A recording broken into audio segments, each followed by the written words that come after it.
What's going on, beautiful people? It's your boy Ravisense is back with another video, and today is a little different. Today I'm bringing you a commentary.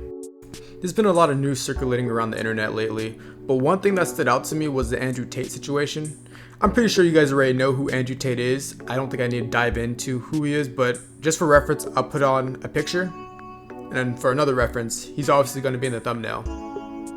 Now, this isn't a video about me talking about whether Andrew Tate's takes are right or wrong. This is more or less my insight on cancel culture and how people go about it and where certain people's behavior derives from. I know it may seem like I'm a little late to the game or it seems like I'm beating a dead horse, but I wanted to do a little research before I say any opinions or facts, whatever it may be, so I can articulate my point a lot better. So the problem with Andrew Tate that a lot of people are having is that he's poisoning the mind of his young viewers, because obviously the people who watch this stuff are 13-year-olds or 14-year-olds or in their teens, even before their teens, right? And they're very impressionable people. So to put a reference on the screen, this is a Reddit post. And the gist of this post is a teacher who barely started school for 2 weeks have these young boys who are borderline harassing her, saying that women should only be housewives, and she's telling them that I'm the teacher and I'm here to teach you. However, they put on misogynistic quips saying, yeah, but teaching is a woman's job. And I agree, Andrew Tate is part of the problem, right? However, a lot of the stuff to me sounds like it starts from being at home, right? You know, you're probably hearing that last part and being like, hold up, Rayvon, what do you mean it starts from being at home? Well, allow me to explain. What I mean by that is it also connects to the parenting that's done at the home, right? I'm not going to say whether you discipline your kid correctly or not, but 9 times out of 10, when you discipline your kid and you raise them right, they're not going to talk back to the teachers making these egregious comments because they know better, because you raised them right, correct? When your kid goes to middle school or high school and then starts disrespecting the teacher and peers, doesn't matter if they're girls, guys, boys, aliens, it doesn't matter, then I feel like you should know that you're doing something wrong with your parenting. I feel like most of these kids that have been disrespecting their teachers and peers have never ever faced repercussions at home, never gotten in trouble, never gotten told no, and kind of disrespect their parents, if I'm being honest. Listen, when I was that age, right, I know if I did something remotely bad at school, I'm getting in trouble and I'm never doing it again.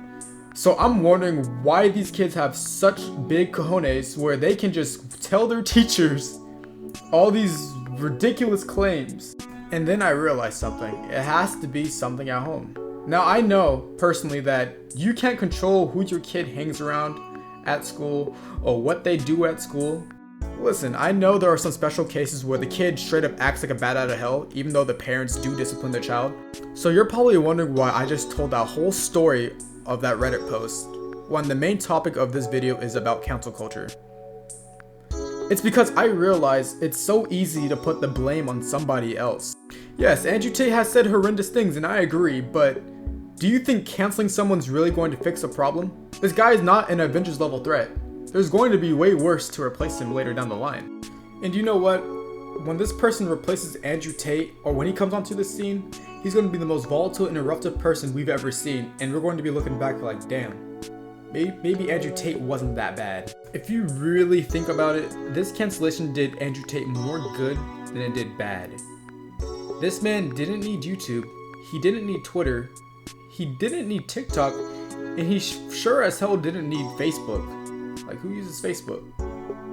So, to put it into perspective, Andrew Tate is already rich. And look how much more traction this got him when he got canceled than when he first started to blow up on the scene. This man doesn't need money, and he knows that. But what people don't realize is that now his clips are going to circulate around the internet everywhere. And these young impressionable boys that haven't seen Andrew Tate are going to start seeing his clips. And you know what? Some of them are motivating to the younger audience. And now they're stuck in the little trap. Because now they're going to be like, why are they canceling Andrew Tate? He's speaking facts. And then they're going to start digging deeper and deeper and deeper into the rabbit hole. And then the cycle will just continue anyways. Now that he's gone does not mean the influence that he had on these young boys will be gone. There are still going to be more boys that will look up to Andrew Tate later down the line. And when we start canceling people like Andrew Tate, how are we going to learn later down the line? If we just cancel somebody like Andrew Tate, we can't form our own opinions about the matter. We can't say why it's bad. We can't combat it. When you just cancel somebody and just say, oh, they're wrong, their audience of the person that you canceled are just going to think they're right. And they're just going to think you just canceled another person because you're just too soft. They're not going to understand the reasoning why you just canceled that person. I think nowadays with most topics, I feel like people need to start having the uncomfortable conversation. And even if you don't see eye to eye, just reach some type of middle ground so you guys can see where each other are coming from. Because if not, we're just going to have this endless cycle that's going to keep repeating itself, and it's not going to go anywhere, and no one's going to reach a middle ground, and the stuff is just going to continue. I know it's hard when someone has an opposing view from you, and it's easy just to get them canceled just like that, but at the end of the day, it's not going to solve anything. And if I'm being honest, I feel like it's going to cause more problems than it will do good. I feel like at the end of the day, people should have that conversation that needs to be had and find a middle ground, because at the end of the day, I do not believe canceling solves anything.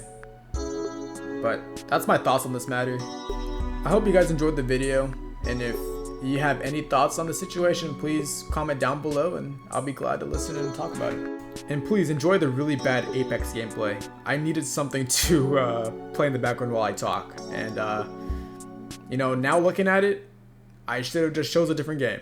However, we're stuck with this. But I'll talk to you guys later. Peace out.